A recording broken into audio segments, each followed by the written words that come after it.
तो ये मन बुद्धि, इसकी अकल इतनी घुटने में है कि इसको ये नहीं पता एनसीबी की जो तलवार है इसके सर पे मंडरा रही है और ये गांजा और ड्रग्स अपने घर में छुपाए बैठी है। तो मतलब ये क्या क्या करना चाह रही है? इसको पता है एनसीबी के ने इसको सम्मन किया था, इसको बुलाया था, इसे इंक्वायरी करी थी और ये सब कुछ घर में छुपा करके बैठी हुई है। चैट रिट्रीव हुई है जिसपे बोला है दीपिका ने कि मुझे माल चाहिए मुझे। तो उस वक्त माल के लिए इसने बोला दीपिका ने कि मैं माल नहीं बोला था, ये तो हमारी बॉलीवुड की कोड लैंग्वेज है। अब कहाँ गई इसकी कोड लैंग्वेज? और सब कुछ होने के बाद इसके घर से ही बरामद हुआ है। पहले ये हर चीज के लिए मुकर गए हैं। पहले इसने बोला कि हमने नहीं मांगा था, हमने तो सिर्फ सिगरेट की बात करी है। तो अगर ये सिगरेट की बात कर रही है तो गांजा कहां से मिल गया?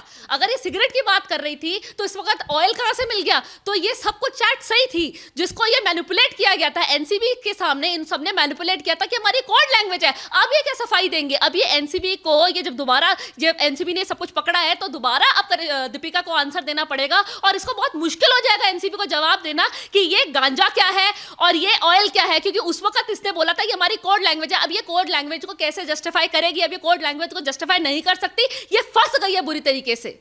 मैम, जिस तरह से करिश्मा का पता चला है कि अभी वो फिलहाल गायब हैं और उनको सम्मन जारी हो चुका है, क्या लगता है आपको इसके बाद अब दीपिका की मुश्किलें आगे बढ़ने वाली हैं? दीपिका की मुश्किलें आगे बढ़ने नहीं वाली हैं, दीपिका की मुश्किलें बढ़ गई हैं क्योंकि दीपिका ये जो करिश्मा है वो दीपिका की मैनेजर है और अब एनसीबी का ये नेक्स्ट स्टेप होगा कि इसके साथ और कितने लोग इन्वॉल्व हैं, क्योंकि ये जानकारी से, सूत्रों की जानकारी से पता लगा है कि करिश्मा एक पेडलर भी है। उसके जो संबंध है वो बहुत सारे पेडलर्स के साथ है, लिंकेज है, क्योंकि वो कहीं ना कहीं से सप्लाई लेती है तो वो गायब हो गई है। दीपिका तो इन्वॉल्व है और तमाम ऐसे लोग हैं जो इन्वॉल्व है। दीपिका को अब जवाब देना मुश्किल हो जाएगा एनसीबी को। अब एक दो दिन में दीपिका को भी सम्मन करेगी एनसीबी और एनसीबी सारे के सारे सवाल करेगी दीपिका से, जिसको उसको जवाब देना इस वक्त बहुत मुश्किल पड़ जाएगा, बहुत भारी पड़ जाएगा। वो भी एक लूप में आ जाएगी क्योंकि मैनेजर आखिर में वो करिश्मा दीपिका की तो थी। जितने भी उससे सवाल करे थे उससे इतनी इन्वेस्टिगेशन हुई थी, 3 दिन उससे एनसीबी ने क्वेश्चन करा था, जिसका उसको अब सारा आंसर देना पड़ेगा। जिसका उसने आंसर पहले दिया था वो सब गलत साबित हो गया है। जया बच्चन जी पार्लियामेंट में खड़ी होकर कहती हैं कि जिस थाली में खाते हो उसी में छेद करते हो, लेकिन अब क्या कहेंगी जया बच्चन जी जब थाली पूरी गांजे से भरी दिखाई देती है? देखिए, जो आवाज उठाता है, जैसे कि कंगना ने आवाज उठाया ड्रग्स के खिलाफ, सीधा आपने ये बोल दिया जिस थाली में खाते हो उसमें छेद कर देते हो। लेकिन अब मैं ये बोलना चाहती हूँ कि जो थाली है वो सारी, अगर थाली आप देखेंगे उसमें छेद है और छेद में क्लियरली दिख रहा है, एक तरफ गांजा है, एक तरफ चरस है, एक तरफ ऑयल, एक तरफ म्याऊ है। अब जया जी का क्या जवाब होगा? अब जया जी के पास जवाब है, क्योंकि मैं तब भी बोल रही थी और मैं आज भी बोल रही हूँ कि जया जी सबको प्रोटेक्ट करना चाह रही है। वो तमाम लोगों को इस वक्त सपोर्ट और प्रोटेक्ट करना चाह रही है जो लोग इन्वॉल्व है ड्रग्स के लिए, और ये कहीं ना कहीं तक साबित हुआ है क्योंकि जब ये सारी की सारी इन्वेस्टिगेशन हो रही थी, एनसीबी ने सम्मन किया था, तो पहले ही पता लग गया था कि बहुत सारे लोग इन्वॉल्व हैं। और अब जैसे रेड पड़ी है और चीजें मिली है, वहां पे बरामद हुई हैं, तो अब इस चीज का क्या जवाब होगा? तो ये यहाँ दूध का दूध और पानी का पानी हो गया है और हमें पता लग गया है, और कि जितने लोग इन्वॉल्व हैं ये भी पता लग जाएगा बहुत जल्दी। अब इतना सारा सामान मिला है तो कहीं ना कहीं सब लोग इन्वॉल्व है ना, और जया जी का कहीं ना कहीं कोशिश थी कि लोग बचे, क्योंकि जैसे नाम खुलेंगे, लोगों के खुलासे होंगे तो बहुत लोग इन्वॉल्व होंगे और उनका नाम आएगा। तो इसलिए जया जी उनको प्रोटेक्ट करना चाह रही थी, तभी ये कहना चाह रही थी, क्योंकि जब आवाज हम उठा रहे तुम्हारी आवाज पहले ही दब जाए, ये आवाज ऊपर तक ना पहुंचे। लेकिन आप मुझे बताइए, अगर ये लोग गिल्ट हैं तो कहीं ना कहीं, मैं पहले भी कहती थी, जो लोग मुजरिम हैं उनको सजा मिलेगी ही मिलेगी। तो ऐसे अभी एक देखिए खुलासा हुआ है, एनसीबी अब फर्दर इन्वेस्टिगेट भी करेगी। जो भी ड्रग्स के लिए आवाज उठाता है या जो भी जस्टिस के लिए आवाज उठाता है, तो दूसरा जो गैंग है, अवार्ड वापसी गैंग है, जो हाई प्रोफाइल लोग हैं,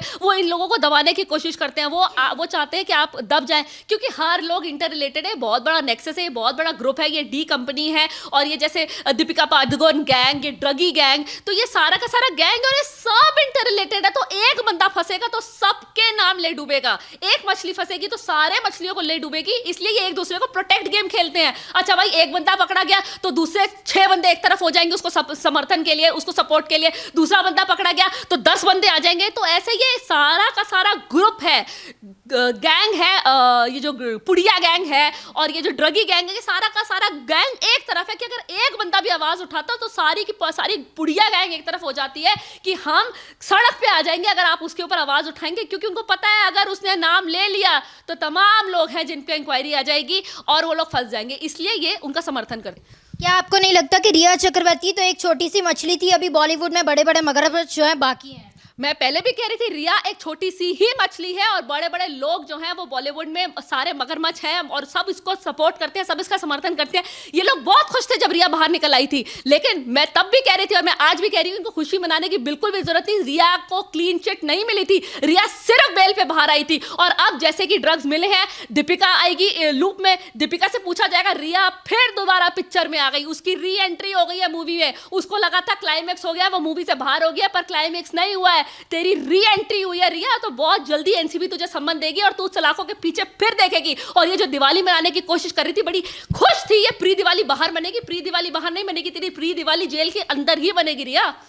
महाराष्ट्र सरकार ने कंगना पर तंज कसते हुए कहा कि हिमाचल प्रदेश में जो है गांजा उगाया जाता है। अब उद्धव ठाकरे क्या कहेंगे जब उनकी नाक के नीचे महाराष्ट्र में जो है गांजा लिया जाता है, बेचा जाता है और पिया जाता है? देखिए, इन्होंने कहा था हिमाचल में गांजा उगाया जाता है, तो हिमाचल में गांजा ये इसलिए कह रहे थे क्योंकि ये कंगना पे कैमरा डाइवर्ट कर रहे थे। ये चाह रहे थे सारा का सारा जो फोकस है वो बॉलीवुड से, वो महाराष्ट्र से, वो मुंबई से सारा फोकस हट करके सिर्फ कंगना पे आ जाए। लेकिन कंगना जब ड्रग्स लेती ही नहीं तो क्या आप साबित कर देंगे? अब आप बताइए, एनसीबी ने साबित कर दिया, उन्होंने ड्रग्स ले वहां पे पाया है, इसका मतलब वो कहीं ना कहीं इन्वॉल्व है। तो जो ये कैमरा ट्रांसफर और डिविएट करना चाह रहे थे कंगना पे, ये खुद ही फेल हो गए। और अब जैसे ये पता लगा है तो ये बिल्कुल फिर एनसीबी फोकस में आ गई है, क्योंकि इनको तो एक सबूत चाहिए था, इनको एक सिर्फ लीड चाहिए था, और लीड इधर से मिल गई है करिश्मा के घर से। अब बहुत जल्दी तमाम जो मछलियां हैं वो फिर से शिकंजे में आ जाएंगी और इनको इस बार जवाब नहीं दे पाएंगी। ये उस वक्त तो बच गई थी एनसीबी के सवालों में, लेकिन अब जो एनसीबी के सवाल होंगे ना, अब ये कोई भी बच नहीं पाएगा, ना दीपिका ना करिश्मा।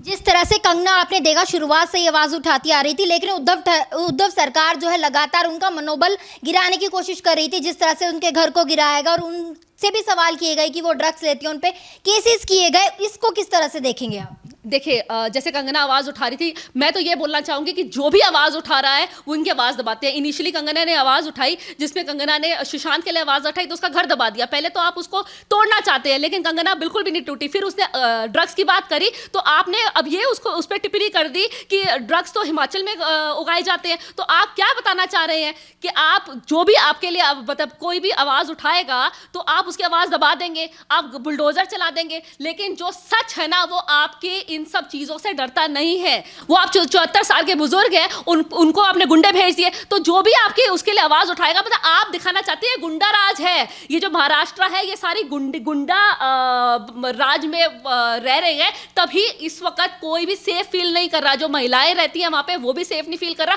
कोई भी वहां पे रहना सेफ नहीं फील कर रहा, क्योंकि कुछ भी हो जाता है, आप सिर्फ गलत लोगों के साथ का ही समर्थन करते हो, आप जस्टिस के साथ नहीं जाते हो।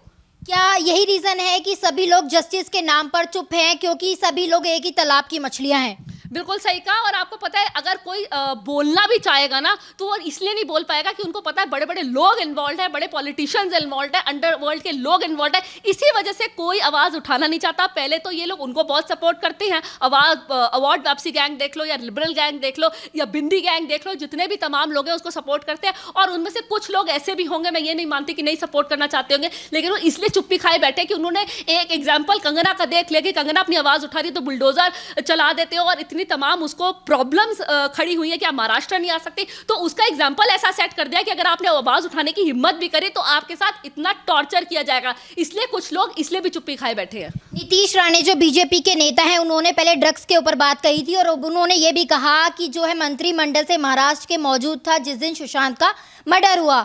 अब उनके बयान को इस तरह से आप इसको कैसे देखेंगे, क्योंकि जो उन्होंने ड्रग्स वाली बात बोली वो सच्चाई होती हुई नजर आई है?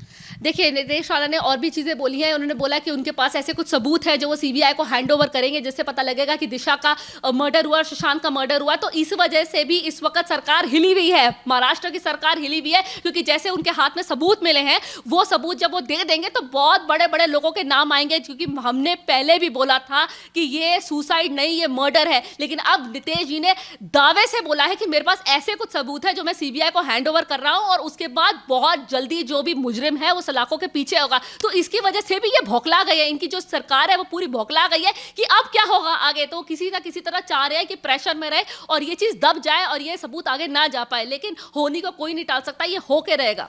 क्या जिस तरह से सीबीआई और एनसीबी की लगातार जांच जारी है, आपको लगता है कि जस्टिस के लक्ष्य तक ये लोग पहुंच पाएंगे? जो जस्टिस है वो मिलके रहेगा।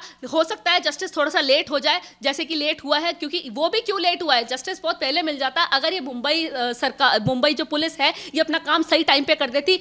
48 आवर्स क्राइम सीन के बहुत क्रूशल होते हैं, वो 48 आवर्स क्राइम सीन में कुछ भी नहीं किया, पिकनिक स्पॉट बना करके रख दिया, जिसकी वजह से सीबीआई को टाइम लग रहा है। अगर ये केस ढंग से चाहती तो मुंबई पुलिस खुद सॉल्व कर देती, मुंबई पुलिस ने सॉल्व नहीं किया। उसके बाद ये केस सीबीआई पे गया है, तो सीबीआई को टाइम तो लगेगा ना भाई। और अब जब सीबीआई टाइम ले रही है तो सीबीआई काफी चीजों को खुलासा कर रही है, एनसीबी भी अपना काम कर रही है। तो ये सब चीजें, ये सारी जो डिपार्टमेंट्स है, ये इंटरलिंक्ड है और सीबीआई कोई ना कोई खुलासा कर देगा और ये काम कर रहा है। कुछ लोग इसलिए भी बहुत खुश है कि सीबीआई ने कोई रिजल्ट नहीं दिया, पर ऐसा कुछ नहीं है, सीबीआई वर्क कर रहा है। जिस तरह से सरकार ने शुरुआत से ही अटकलें लगाने की कोशिश की, जैसे शुरुआत में वो नहीं चाहते थे सीबीआई की जांच हो, फिर उन लोगों का मुंह दबाने की कोशिश की जो जस्टिस की मांग करते थे, अब एक के बाद एक इनके पर्चे खुलते जा रहे हैं। क्या हो सकता है इनके ही परिवार से कुछ लोग इन्वॉल्व हैं, जिस तरह से ये लोगों का मुंह दबाने की कोशिश कर रहे हैं और जस्टिस नहीं चाहते हैं? मैं आपकी बात से बिल्कुल सहमत हूँ, इन्हीं के परिवार से कोई लोग इन्वॉल्व है, क्योंकि अभी उद्धव जी के मुंह से खुद निकली है ये बात कि मेरा बेटा इन्वॉल्व नहीं था। हमने तो किसी को भी नहीं बोला, हमने तो किसी से सुना भी नहीं। कितने लोग ये मुहिम चला रहे हैं सुशांत के लिए, लेकिन किसी ने नहीं बोला कि आपका बेटा इन्वॉल्व है। आपने तो खुद ही बोल दिया कि मेरा बेटा इन्वॉल्व है। इसका मतलब बताइए, आप या तो बौखलाहट में बोले हैं या आप घबरा गए हैं, क्योंकि आप तमाम चीज़ें देख रहे हैं जो हो रही हैं और आपको दिख रहा है। क्योंकि देखिए, अगर आप स्टार्ट करते हैं दिशा का केस ओपन नहीं होता है, फाइल डिलीट हो जाती है। सुशांत का केस 15 मिनट में आप उसको सुसाइड डिक्लेयर कर देते हैं। फिर उसके बाद आता है कंगना के घर में आप बुलडोजर चला देते हैं, वो जो सुशांत के लिए, जस्टिस के लिए वॉइस रेस करती है। फिर आप रिपब्लिक देख लीजिए, रिपब्लिक अगर मुहिम चला रहा है तो आप उस पर 1000 एम्प्लॉयज का केस ठोक देते हैं। तो आप ये देखिए, जितने भी लोग सुशांत के केस से इन्वॉल्व हैं, आप हर जगह उन पर प्रेशर कर रहे हो कि किसी तरह ये केस दब जाए, और आपके मुंह से निकली है ये बात कि मेरा बेटा इन्वॉल्व नहीं है। तो मतलब कहीं ना कुछ लूप है। हमने तो कुछ नहीं बोला, किसी ने कुछ नहीं बोला, आपने बोला है। इसका मतलब कहीं ना कहीं लूप में है। आपने बोला कैसे? तो कुछ तो रिलेशन है।